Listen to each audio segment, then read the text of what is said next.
Со свечена програма се отвори 32-то издание на манифестацијата Денови на Кочанскиот ориз.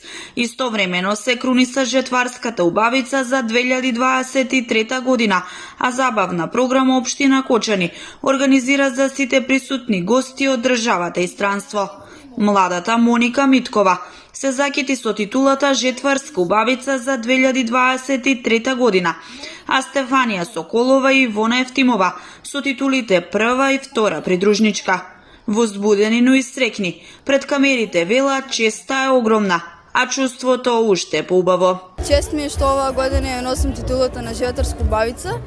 Прв пат се пријавам во изборот на Жетварска убавица и морам да признам дека има доста голема конкуренција покрај овие прекрасни девојки. И чест ми е што денеска сум прва придружничка на Жетварската убавица. Учам во Совјана Сандански Штип, медицинска сестра, и денеска ми е чест што сум дел од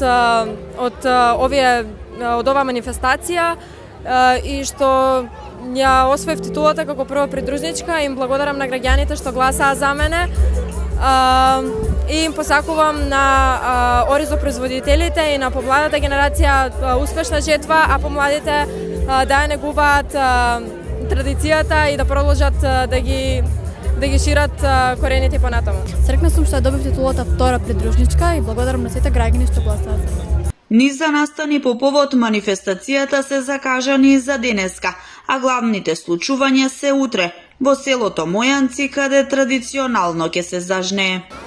Во недела ни е главниот настан, е всушност зажнејувањето, вршитбата и очекуваме многу гости, очекуваме многу делегации. Манифестацијата Денови на Кочанскиот ориз беше збогатена и со промоции на книги во Кочанската библиотека Искра.